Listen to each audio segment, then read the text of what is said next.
And before కొంచెం మోడలింగ్లో busy కనిపించావు. మిస్ ఇండియా ఫైనలిస్ట్, అంతకుముందు మిస్ ఆంధ్ర, మిస్ హైదరాబాద్ ఇవంతా వచ్చి తర్వాత ఆ మోడలింగ్ సైడ్ కూడా పక్కన పెట్టేసింది ఎందుకు? అంటే నా కెరియర్ నాకు తెలియలేదు. నిజంగానే ఒక్కొక్కసారి అనిపిస్తుంది ఎట్నుంచి వెళ్ళిపోయావో నాకే అనిపిస్తుంది. ఫస్ట్ నేను యాంకర్ని, తర్వాత మోడలింగ్కి వచ్చా, తర్వాత యాక్టింగ్కి వచ్చా, తర్వాత బిగ్ బాస్కి వచ్చా, తర్వాత డైరెక్షన్కి వచ్చా. సో చేంజెస్ చేసుకుని కొంచెం నా స్కిల్ డెవలప్ చేసుకుంటూ ప్రతి దానిలోకి వచ్చేసాను తప్ప పర్టికులర్ ఇదే అవ్వాలి, ఇది ఉంటేనే చెయ్యాలి, ఇది లేకపోతే చెయ్యొద్దు, దీనికోసం వెయిట్ చేయాలి అని నేను ఎప్పుడు ఆలోచించలేదు. దొరికింది వే, వెళ్ళిపోవాలని. ఒక దాని మీదే ఫోకస్ పెట్టుంటే మేబీ పాటికి ఆ ఫోకస్ పెట్టిన దాని మీద హైట్స్లో ఉండేదాన్ని కదా. యాక్టింగ్ అయినా మేబీ ఇంకా నాకు ఇంకా పెద్ద సక్సెస్ వెయిట్ చేస్తుందేమో, అదెందుకు అనుకోకూడదు కదా. 2019 బిగ్ బాస్ 18 నుంచి ఇప్పటికి ఒక 6 years అసలు ఏం జరిగింది లైఫ్లో? అంటే చాలా జరిగినాయి లైఫ్లో. లవ్ వచ్చింది పోయింది, తర్వాత కోవిడ్ వచ్చింది పోయింది, తర్వాత అన్నీ వచ్చైపోయాయి లైఫ్లో, కానీ నేను ఉన్నా అంతే. సో నా జస్ట్ ఉన్నా అంతే. తర్వాత నిజంగా ఒక 1 year ముందు కూడా చాలా డిప్రెషన్లో ఉండే, నేను చాలా డిప్రెషన్లో ఉండే. నువ్వు ఎందుకు నన్ను చాలాసార్లు చూస్తావు దగ్గర పార్టీస్లో, నేను ఎప్పుడు ఒక్కదానే ఉంటాను, నువ్వు గుర్తుందా? ఎప్పుడైనా డల్లు కూర్చుంటా, అసలు ఎవరితో మాట్లాడను, నా టేబుల్లో నుంచి కూడా కదలను. ఎప్పుడన్నా అబ్జర్వ్ చేసావా నువ్వు? సో నా లోకంలోనే నేను ఉంటే ఆ మ్యూజిక్ వింటాను, ఆ టేబుల్లోనే ఉంటా, పక్కన కూడా చూడను, ఎప్పుడన్నా అబ్జర్వ్ చేసి ఉంటే. సో నా లోకంలోనే నేను ఉంటా. సో అలాంటి మనిషి ఒక 1 year తర్వాత ఐ చేంజ్, అంటే అది రియలైజ్ అయ్యా అనమాట. రేపు అనంగా ఏడుస్తా, బాధపడుతున్నా, కానీ ఏజ్ అయిపోతుంది కదా. సో మళ్ళీ నేను 1 year నాకు తిరిగేసి లేదు అంతా ఎరేజ్ చేసేద్దాం, మళ్ళీ 1 year తర్వాత వెళ్దాం, 1 year బ్యాక్కి వెళ్దాము, ఏదైనా సాధిద్దాము అని అనుకుంటే అప్పటికి నా హెల్త్ సపోర్ట్ చేయకపోతే, నా మైండ్ సపోర్ట్ చేయకపోతే లాస్ అయ్యేది నేను కదా. సో అవన్నీ పక్కన పెట్టేసా. యాచి అమ్మ, ఒకరి కోసం మనం బాధపడడం ఏంటి, ఒకరి కోసం మనం ఏడవడం ఏంటి, చిల్, ఆ మొత్తం అంతా ఎరేజ్ చేసేసి నాకు సినిమా ఫోకస్, నీకేది చేయాలని ఉంది అది చేసాయి, అది తప్పో ఒప్పో సెకండరీ, కానీ నీకు నచ్చింది చెయ్యి. అది ఒకవేళ సక్సెస్ అయ్యింది అనుకో హ్యాపీ, లేదా దాని నుంచి ఒక లెసన్ నేర్చుకుంటావు, అది నెక్స్ట్ మళ్ళీ నువ్వు చేసేదానికి హెల్ప్ అవుతుంది. ఇదే ఫార్ములా స్టార్ట్ చేశాను, ఇప్పుడు డైరెక్టర్ అయ్యాను అంతే. ఈ లవ్ అండ్ మధ్యలో లవ్ వల్ల కూడా చాలా ఇబ్బంది పడ్డామని విన్నాను. నీ లైఫ్ లో ఉండవా ఏంటి? ఆశలు అయ్యాక ప్రతి ఒక్క లైఫ్ లో ఉంటుంది, అదే పెద్ద పాపమని నేను అనుకోను. మనుషులు నచ్చకపోతే మళ్ళీ ఏదో డిఫాల్ట్, కానీ నచ్చారు కాబట్టి మన పర్ఫెక్టే. సో నచ్చారు, తర్వాత సెట్ అవ్వలేదు, మ్యూచువల్ అండర్స్టాండింగ్ వద్దు అనుకున్నాం, దెన్ తన మ్యారేజ్ అయిపోయింది, హ్యాడ్ ఎ కిడ్, హ్యాపీ. ఎందుకు నచ్చారు, ఎందుకు బ్రేకప్ అయింది? నచ్చడానికి ఎన్ని కారణాలు ఉన్నాయి, వదిలేయడానికి అన్ని కారణాలు ఉన్నాయి అంతే. అంటే ఆ కారణాలు ఏంటని తెలుసుకుంటే కొంచెం మాకు కూడా హెల్ప్ అవుతుంది అంతే. అది ఇప్పుడు చెప్పకూడదు, నీకు ఎక్స్పీరియన్స్ అయినప్పుడు నీకు తెలుస్తుంది. ఎన్ని రోజులు పట్టింది దాని నుంచి బయటకు రావడం? 1 year పట్టింది. 1 year టోటల్ 1 year మొత్తం డిప్రెషన్లోనే ఉండే. చెప్పానుగా మన లోకం ఒకటే, ఇంకా డిప్రెషన్, తర్వాత మైగ్రేన్ ఇన్ని స్టార్ట్ అయ్యింది. తర్వాత ఆఫ్టర్ 6 months ఇంకా దానిలో ఆ పెయిన్లో కూర్చొని ఏదో సాధించాలన్నది వచ్చింది. తర్వాత నేను ఫస్ట్ నుంచే ఒకటి చాలామంది చెప్తుంటారు, ఎవ్రీ పెయిన్ తర్వాత ఒక సక్సెస్ వస్తుంది అనేసి. ఆ పెయిన్ తర్వాత నాకు నిజంగా సక్సెస్ వచ్చింది. ఆ తర్వాత అనుకున్నాను నేను, లవ్ గివ్ అని పెట్టుకుంటే నీ లైఫ్లో ఏమీ పీకలేవు, ఇక ఆ ఎమోషనల్తోనే ఆగిపోతావు. నువ్వెప్పుడు ఇవన్నీ వదిలేస్తావు, రిలేషన్స్, లవ్ ఇవన్నీ వదిలేస్తావు చూసావా, నువ్వు ఖచ్చితంగా సక్సెస్ అవుతావు. ఇది నేను నేర్చుకున్నా. సో తర్వాత అనుకున్నా, లైఫ్లో లవ్ చేయకూడదు, లైఫ్లో ఏ రిలేషన్స్కి బెండ్ అవ్వకూడదు. నువ్వు నీలా ఉంటే ఎక్స్పెక్టేషన్స్ పెట్టుకోలేదు అనుకో, పెయిన్ ఉండదు. ఫస్ట్ ఆఫ్ ఆల్ ఇప్పుడు ఫర్ ఎగ్జాంపుల్ లవ్వే అనుకో, మనం ఏదో ఎక్స్పెక్ట్ చేస్తాం, లవ్, కేరింగ్, వాట్ ఎవర్, అదన్నీ రానప్పుడు మనకి పెయిన్ వస్తుంది.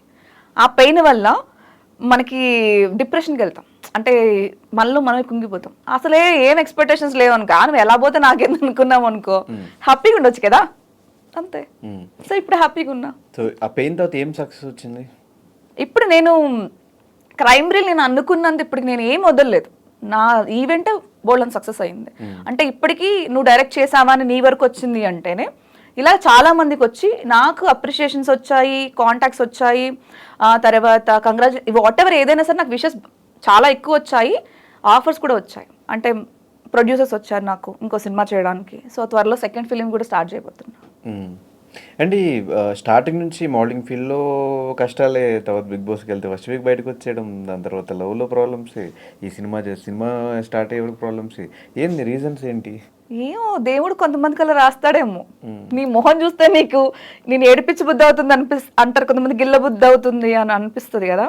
సో దేవుడికి అలా అనిపించింది, గిల్లి నేను జోలపడాలి, నేను గిల్లి ఎప్పుడైనా చాక్లెట్ పెట్టాలి నోట్లో అనిపిస్తుందేమో. జోలపడే టైం రావట్లేదు కదా. అంటే ఇస్తున్నారు కదా. ఇప్పుడు వాటెవర్ ఇన్ని కోట్ల మందిలో సంజన ఒకటే బిగ్ బాస్కి వెళ్ళిందంటే అది మంచి ఆపర్చునిటీ కదా. అది నేను యూజ్ చేసుకోపోయినా సెకండరీ, బట్ ఇచ్చారు అంటే దేవుడు ఇచ్చిందే కదా. సో అదే అనుకుంటాను నేను. ఏదో పెయిన్ ఇచ్చాడు, పెయిన్ తర్వాత చాక్లెట్ పెట్టాడు, తర్వాత మళ్ళీ పెయిన్ ఇచ్చాడు, చాక్లెట్ పెట్టాడు, మొత్తానికి వదిలేసాను. ఇప్పుడు సినిమా ఇచ్చాడు, తర్వాత సెకండ్ ఫిలిం ఇచ్చాడు. కానీ వచ్చిన ఆపర్చునిటీస్ ఎందుకు సంజన యూజ్ చేసుకోలేకపోతుంది? యాటిట్యూడ్, పొగరు, ఈగో అన్నీ అయి ఉండొచ్చు. ఏదో ఒప్పేసుకుంటున్నావు ఉన్నాయన్నీ, అవన్నీ జనాలు అనుకుంటున్నారేమో. నేను నాలా ఉన్నా, యాక్చువల్లీ నేను మారలేదు. నేనేంటంటే ఫస్ట్ వీక్లో ఉన్నారు బిగ్ బాస్ హౌస్లో ఉన్నప్పుడు, యాటిట్యూడ్, పొగరు ఇవంతా వచ్చినాయి. అదంతా వదిలేస్తే నేను నాలా ఉన్నా. పక్కనోడికి ఎలా అనిపిస్తుంది నేను అంటే దానికోసం నేను ఫీల్ అవ్వలేను. నువ్వు నా గురించి ఇలా అనుకుంటున్నావా, ఎందుకు నా గురించి ఇలా అనుకున్నావు, నా గురించి నువ్వు ఎందుకు అనుకోవాల్సి వచ్చింది, ఇవన్నీ నాకు వద్దు. అనుకున్నావు కదా ఫైన్, బట్ నేను ఇదే, ఇంతే, ఇప్పటికీ అంతే, ఎప్పటికీ అంతే. సో నేను నువ్వు చెప్పినట్టు నిజంగానే ఆ యాటిట్యూడ్కి, ఈగోస్కి పొగరు అనుకో, వాట్ ఎవర్, అది నా క్యారెక్టర్. సో దీనివల్ల నేను చాలా లాస్ అయ్యా. అంటే ఏం చెప్పాలి, ఈవెన్ బిగ్ బాస్, ఆ తర్వాత మూవీలో ఆఫర్స్, వాట్ ఎవర్, చాలా చాలా మిస్ అయ్యా. బట్ నాకు ఇప్పటికీ రిగ్రెట్ లేదు, ఎందుకంటే నేను నాలా ఉన్నా కాబట్టి. ఇప్పుడు వాళ్ళ కోసం నేను చేంజ్ అయిపోయి అవన్నీ నెరవేరలేదు అనుకో, అప్పుడు నేను బాధపడేదాన్ని. వీళ్ళ కోసం అనవసరంగా ఒక మెట్టు దిగజారి నేను ఏమీ సాధించలేదు అంటే ఆ లైఫ్ మొత్తం ఆ రిగ్రెషన్ ఉండేది నాకు. బట్ ఇప్పుడు నాకు లేదు. వెళ్ళాం వచ్చాం ఫైన్, సక్సెస్ అవ్వలేదు, దానికేం చేస్తాం. అసలు ఎల్లనోడు చాలా మంది ఉన్నారు, దానికేం చేస్తాం, అవునా కదా. సో అలా ఫీల్ అవుతాను. సో ఈ ఆపర్చునిటీస్ రాకపోవడానికి కూడా రీజన్స్ ఏంటి? అంటే వచ్చిన ఆపర్చునిటీస్ అంతా వెనక్కి వెళ్ళిపోవడానికి, అంటే లైక్ నేను ఫస్ట్ మెల్ట్ అవ్వను, బెండ్ అవ్వను.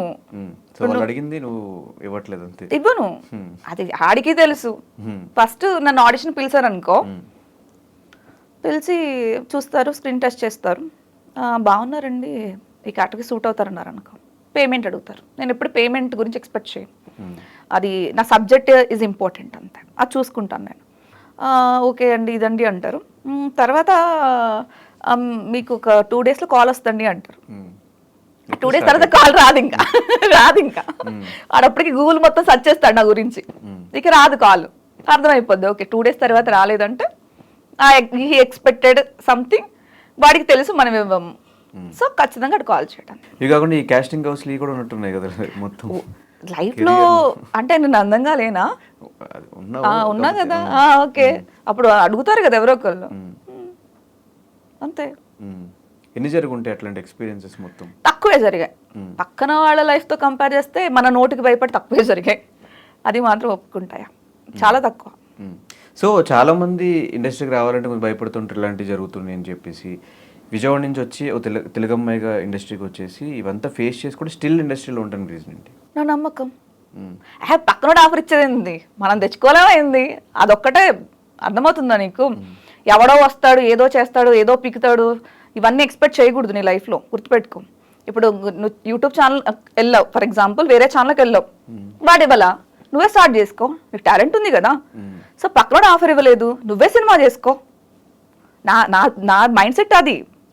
అంటే నువ్వు ఖచ్చితంగా ఈ సినిమాలోనే చేయాలి, ఖచ్చితంగా నీకు కమిట్మెంట్ ఇస్తేనే ఇస్తాడు కాబట్టి బెండ్ అవ్వాలి, ఇవన్నీ మనకు లేదు. నువ్వు ఇవ్వలేదు, నేను చేసుకోగలుగుతా సినిమా, చేసుకున్నా. నాతో పాటు 100 మందికి పని ఇచ్చా, ఇంకో సినిమాకి 100 మందికి పని ఇస్తా. ఇలా కాస్టింగ్ కౌచ్ లేకోకుండా లేడీ డైరెక్టర్, లేడీ ప్రొడ్యూసర్ కాబట్టి కంఫర్టబుల్గా నాతో వచ్చి ఓన్లీ టాలెంట్ చూసుకొని నేను తీసుకోగలుగుతా. సో అలాగా నేను బిల్డ్ చేయగలుగుతున్నా కాబట్టి నాకు ప్రాబ్లం. ఇప్పుడు నన్ను అడగమని ఎవడన్నా, ఇప్పుడు అంద డైరెక్టర్, అంద ప్రొడ్యూసర్, నన్ను అడగమని ఎవడన్నా వచ్చి అడుగుతాడా? అడగరే కదా, అంతే.